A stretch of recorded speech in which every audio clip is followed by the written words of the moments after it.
Welcome, ladies and gentlemen. It's your porn stash host, Griever, as always, bringing you guys the latest chapter review, chapter 212 of Akatsuki no Yona, also known as Yona of the Dawn. Yona of the Dawn, chapter 212. Let's get into this one. I really enjoyed this chapter, and I apologize for the lateness of the review because I literally did not know it was out. Usually the comment section is pretty quick on that stuff, but I searched for it, unfortunately, the day before it came out, or early the day it did come out. Still wasn't there, so I went, okay, maybe it's delayed, and didn't really think about it until, it was too late yesterday. So, sorry for the couple day delay on the review, but I'm here now. Let's talk about this chapter, because I really like this chapter. I like the simplicity of the chapter. 3 separate scenes, all roughly relevant, but nothing too in-depth to go into. Right before I forget though, one key thing that I want to note is that I have no idea of the way to pronounce the captain's name. Is it Jigan or is it Gigan? Or is it Jigan? So I'm just gonna keep calling her Captain Gigan.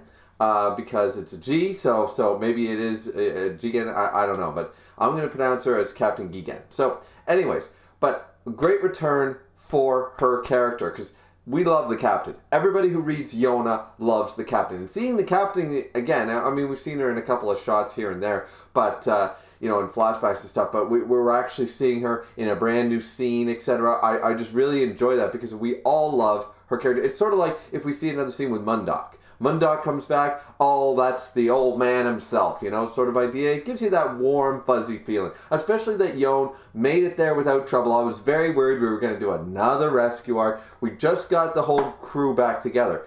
The dragons are with Yona. Yon and Hawk are sort of like their sort of idea as well. So we're starting to bring the Happy Hungry bunch, which is what drew so many people into Akatsuki no Yona, is that we sort of grabbed them together again, and I didn't want to have an entire arc after getting them back together. And honestly, let's be real, the worst arc in Yona. Not that it's terrible, but it's definitely the worst one. And then just separate them again and do another rescue arc. I wasn't hoping for that. I saw some predictions that people were like, Yon's going to go on the road, he's supposed to be safe, but then he's going to get kidnapped, which potentially on his way now back could still potentially happen, but I don't think they're going to go that direction. I think it was the right choice to just show up at the beginning of this chapter, show that Yon is completely safe, he made it there. I was doing awesome. It's doing far better, the guards, the captain, Captain Gigan is still, out there on her ship. She's firing warning shots to keep the South Kai ships away. The guards are doing their due diligence and stuff. He gets the plant very, very easily. He doesn't have to do the test like Yona did, sort of idea.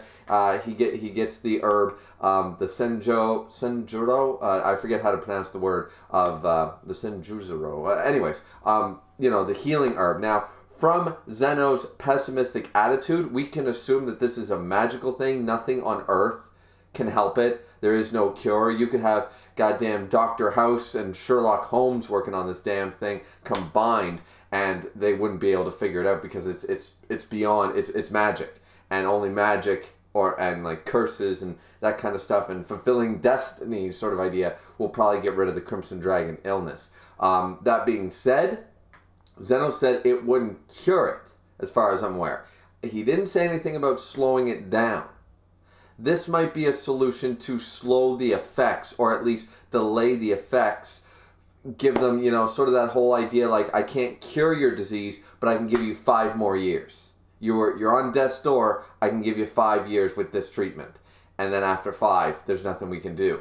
But maybe this can help. So that was a speculation that I didn't really make in the other reviews, but what do you guys think of that? Do you think that, the pessimistic attitude of Zeno is absolutely concrete? This was a curse, or whatever, how you want to look at it, on the dragons, from the magic of the dragons, from the gods.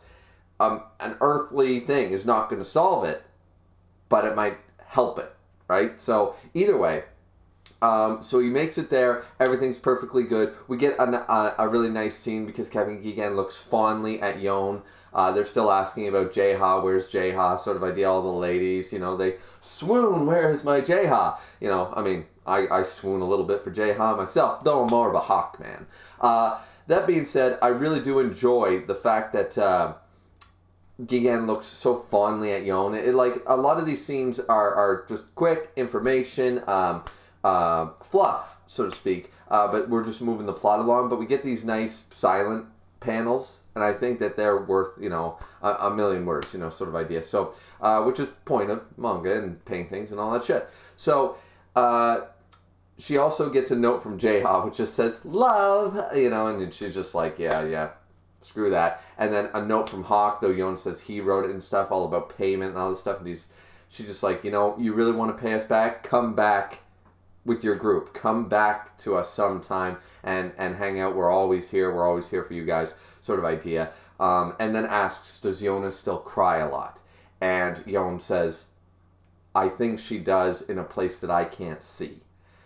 And this, to Gigan, we're not sure if that's a good or a bad thing in her mind, right? Because she wanted to toughen Yona up. That was the whole thing.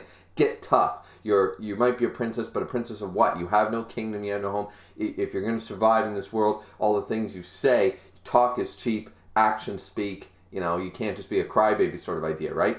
So Gigan was one of the people that helped her along and understand that sort of fortituded Yona in that regard. Gave her some strength, gave her some backbone.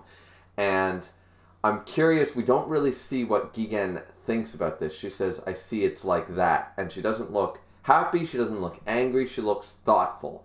So is this the direction that she wants Yona to go? I don't think so. I think that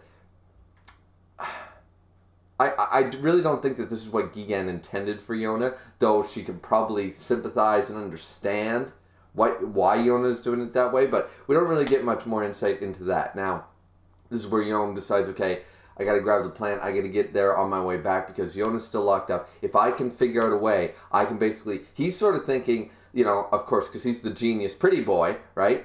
Is sort of planning this whole, hey, if I can cure soo-won's illness with this thing. See, so he's shooting for the stars.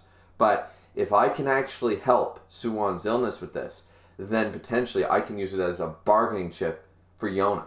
For Yona's freedom from all this, right? So there is that. Yon thinking he's playing some 3D chess. He ain't playing no checkers up in that genius pretty boy brain of his. So that I really like this scene. There was just a lot. It was just a lot of nice, fun, but also plot relevant and continuing the story at a good pace. As I said, I was sort of worried that we're going to do a capture of Yon on the road sort of thing. Hawk's not there, but so far it seems like that's not going to be the case, and I'm grateful for that. The second scene shows up with South Kai. Honestly, this is reminding me of Fire Emblem factions. You know what I mean? Like, it really is. South Kai is reminding me of playing like a Fire Emblem game, and you get the scenes with the enemy generals that you fight later down the line. It really does, because we have the one who's the childhood friend one. We have the Vol one. We got the guy who's probably the strongest general, but he's younger and he looks like the rival sort of general. Then we have the older, grizzled general with the eye patch. I've seen war. And then we get the really creepy snake-like guy, no eyebrows, ringing, oh yes, I absolutely love blood and battle. That kind of person. So we're getting the classic tropes of the enemy characters here. I don't really have a whole lot to say about this other than the fact that apparently it was this snake guy, General Ra-Ra or something like that. Ra-La. Anyways, this general is apparently going to head out there with another battalion himself or something like that very soon because Val's not allowed to go. So, because Val, of course, is trying to get back Main Yen and stuff like that. But he's going to go because apparently the troops that Hawk has been wiping out, they've continuously sent battalions or squads, and he's been wiping them out by the sounds of it. He's been wiping them out every single day, or maybe multiple times a day. We don't really get a time frame for this, but he's been doing that, and so now apparently this general is going to join the battle. Now, this general, I believe, is no pushover, But because Hawk is so beaten, as we'll find out at the last scene of this chapter, that it's going to be a fair fight. They had to weaken, sort of like One Piece, spoilers here, guys, sort of like early One Piece, where they have to do Zoro dirty.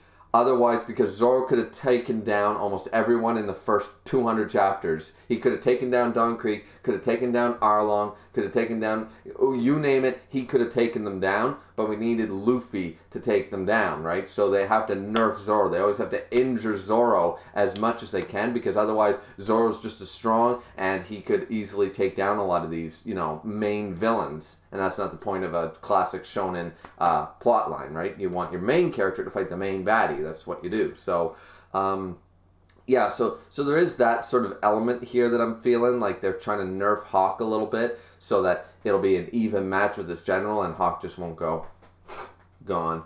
So that's basically that scene there. I'm not really too interested in the dynamic of South Kai. I'm really not. I don't know if you guys are, but I'm not really interested in the dynamic. I'm not really interested or invested in any of the characters yet. Main Yan is sort of like at best. Val, we already have that. We know what that is as a classic trope of a character. And these other generals, the Emperor's clearly an evil dick. Like, it's just not as interesting to me. So I feel no need to like go into in-depth, like, what did they talk about? What's this? How's their personality?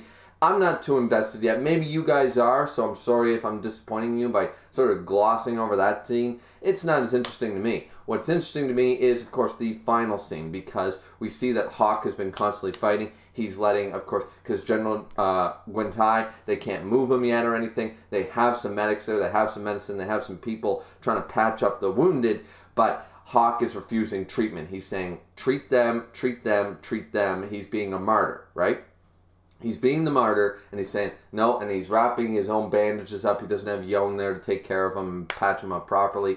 So he's wounded all over. You can see he's bruised, he's bleeding, he's not in 100%, and then, of course, more enemy troops coming in. So he gets up, picks up his glaive, and now he's headed out once again. So, as I said, my prediction, if we follow this storyline, if we follow Hawk in the next chapter in 213, I believe that what's going to happen is we're going to see this general appear on the battlefield halfway through the chapter, and Hawk is going to acknowledge he's strong, but I'm also not at full strength. Or we're going to infer that if Hawk was at full strength, this might be okay, but he's going to be fighting, 1 versus 100. And he's going to be really preoccupied, and he's not going to have a fair fight, right? So, but that's war, too. That is war, so it's not like it's cheating, but, of course, this is how it works, right? I mean, look, technically, they poison arrowed Gwentai and stuff like that, right? Or they shot him in the back or whatever it is, so his spine is all fucked. And so it's one of those things where this is a war, this is where they're starting. Nothing necessarily, it's not exactly 1v1 duels of honor, in war, so this is what it is. But as I said, I don't really have any other thoughts on the chapter. I really enjoyed the chapter, though. I thought the chapter was nice. I love seeing Captain Gigan again. I liked seeing, as I said, the progression of the storyline going a little quicker. Like, we're not going to follow Yon for an entire chapter and finally make it to the city. No. He got there, he saw Gigan, and he got the plan, he got the Shinjuro, and now he's on his way back. Like, all done in half a chapter. That's what we need. We need the pacing to sort of bump, because this arc, a lot of people are dissatisfied with a lot of the chapters, a lot of the pacing, the direction of the whole storyline overall. A lot of people are disappointed. I'm one of them. So I think that this is an excellent idea to be jumping into these scenes, trying to progress the plot as quick as we can without making it feel rushed. So, but what did you guys think of the chapter? In all honesty, I'm curious about what you thought of each scene. What do you think of my opinions? What are your opinions on the chapter? What are your predictions for chapter 213? And are you now enjoying the story a little more?